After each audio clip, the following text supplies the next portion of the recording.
அன்பான நண்பர்களே, அழகான பெண்களே, எல்லோருக்கும் மாலை வணக்கம். வியாபாரம் முடிஞ்சுங்க, கிளம்ப போகிறோம். இன்னைக்கு சனிக்கிழமைங்க, வேலை முடிஞ்சுது. நாளைக்கு வந்து பார்த்தீங்கன்னா ஞாயிற்றுக்கிழமை. நிறைய நாளைக்குன்னு பார்த்தீங்கன்னா கமிட்மெண்ட். நாளைக்கு ஞாயிற்றுக்கிழமை, நாளைக்கே தூங்க போடுவியா? உண்மையாலுமே விநாயகர் சதுர்த்தியிலேருந்து எந்த ஞாயிற்றுக்கிழமையும் தூங்க முடியுது இல்லைங்க. வேலை இல்லை, எங்கேயாவது ஒரு கமிட்மெண்ட்டு, யாராவது கண்டலன்ஸ் அதுக்கு போயிடுவோம். அப்புறம் ஏதாவது ஃபங்க்ஷன் அப்படி இப்படின்னு போய் தூக்கமே இல்லைங்க. இந்த வாரமாவது தூங்க வாய்ப்பு இல்லை ராஜா, வாய்ப்பு இல்லை. ஏன்? வாரம் வியாழக்கிழமை ஆயுத பூஜை வருதுங்க. நாளைக்கு கிளீனிங் ஒர்க்கு. காலையிலேயே நான் இவருக்கு சொல்லணும்னு நினைச்சேன், மறந்துட்டு. நாளைக்கு ஃபுல்லாக கிளீனிங் ஒர்க். வரம் தூக்க முடியா? அதான் ஆயுத பூஜைக்கு 4 நாள் லீவ் வருது இல்லைங்களா, படம் தூங்க வேண்டியது தானே. என்ன இருந்தாலும் ஞாயிற்றுக்கிழமை ஒரு நாள் எந்த வேலையும் வருது. அடுத்த வாரம் ஞாயிற்றுக்கிழமை வருது இல்ல, அது கூட சேர்ந்து வருது. அடுத்த வாரம் ஞாயிற்றுக்கிழமை என்னங்க பண்றது? நமக்குன்னு வேலை எங்க இருந்துதான் வரும், வரதான் செய்யும். நம்ம தான் பண்ண முடியும். என்ன பண்றது? சொன்னா தூங்க விடுறதுலன்னு புலம்பிட்டே இருக்கிறாரு. எனக்கு தான் கஷ்டமா இருக்கு, தூக்கம் இல்லாம என்னமோ மாதிரி இருக்கு.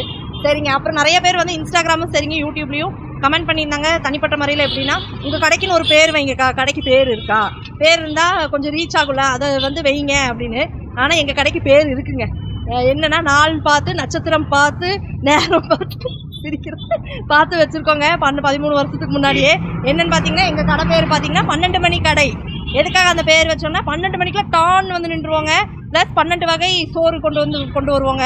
வெள்ளை சாப்பாடோடு சேர்த்து 12 வகை சாப்பாடு கொண்டு வருவோங்க. இதுதான் எங்கள் பேருங்க. பேனர்லாம் இருந்ததுங்க. என் தம்பி தான் இது ஐடியா கொடுத்து எல்லாம் டிசைன் பண்ணி, பேனர் எல்லாமே அவன் தான் டிசைன் பண்ணி எல்லாமே கொடுத்தான். எல்லாமே மாட்டியிருந்தோங்க. எல்லாம் இந்த காற்றுக்கு வருஷம் ஆக பட்டு எல்லாம் கிழிஞ்சு போயிடுச்சு. பிரிண்ட் கொடுக்க போகணும்னு கிட்டத்தட்ட 2 வருஷமாக சொல்கிறாங்க. அதுக்கு போகிற டைம் இல்லைங்க. போர்டு வேணா இருக்குங்க, பார்த்தீங்கன்னா தெரியும். அங்கே பாருங்கள், மேலே 12 o'clock ஷாப்னு இருக்குங்களா, அதுதான் எங்கள் பேருங்க. ஞாபகம் வச்சுக்கோங்க சரிங்களா. எங்கள் கடைக்கு பேர் இருக்குது, 12 மணி கடை. அப்புறம் நம்மளோட ஃபாலோவர்ஸ், சப்ஸ்கிரைபர்ஸ் அவங்கெல்லாம் பார்த்தீங்கன்னா அவங்களுக்குலாம் ஒரு ஹாய் சொல்லிடலாங்க. எனக்கு தாங்க ரொம்ப ஈகராக இருக்குது. கமெண்ட் வரும்போதுல யாராவது பேர் சொல்கிறாங்களா நோட்ஸ் போட்டு நான் பாருங்க சேவ் பண்ணி வச்சுக்கிறதுங்க, யார் பேரும் மிஸ் ஆகக்கூடாதுன்னு. யாராவது பேர் அப்படி மிஸ் ஆகிருந்ததுன்னா சொல்லுங்கள், நான் கண்டிப்பாக அடுத்த வீடியோவில் சொல்கிறேன் சரிங்களா. இப்போ பார்த்தீங்கன்னா கோவையிலேருந்து பொன்னுசாமி சுரேகா. ஹாய் சுரேகா, எப்படி இருக்கீங்க? அடுத்தது பார்த்தீங்கன்னா அதே கோவையிலேருந்து மாலினி சரண். ஹாய் மாலினி, நீங்களும் எப்படி இருக்கீங்க? அடுத்தது பார்த்தீங்கன்னா திருச்செங்கோட்டிலேருந்து சந்தியா சதீஷ். ஹாய் சந்தியா சதீஷ், நீங்களும் எப்படி இருக்கீங்க? அடுத்தது ஒருத்தவங்களோட குழந்தை பேருங்க, பொண்ணு பேர், அழகான பேருங்க, இதழ் யாழினி. எவ்வளோ அழகாக இருக்கு இல்லைங்களா? இதழ் யாழினி பாப்பா, எப்படி இருக்கீங்க? நல்லா இருக்கீங்களா? நீங்கள் எத்தனாவது படிக்கிறீங்கன்னு கமெண்ட் பண்ணுங்க சரிங்களா. அடுத்தது மாஸ்குமரன், அவங்க ஊரு சொல்லலை. ஹாய் மாஸ்குமரன், நீங்களும் எப்படி இருக்கீங்க? அப்புறம் இடப்பாடியிலேருந்து மெய்யப்பன்.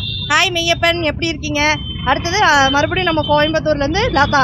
ஹாய் லதா, எப்படி இருக்கீங்க? எல்லாரும் நல்லா இருங்க, நல்லா என்ஜாய் பண்ணுங்கள் லைஃப்பை. எந்த கவலை இருந்தாலும் மறந்துட்டு அடுத்த நிமிஷம் சந்தோஷமாக வாழுங்க.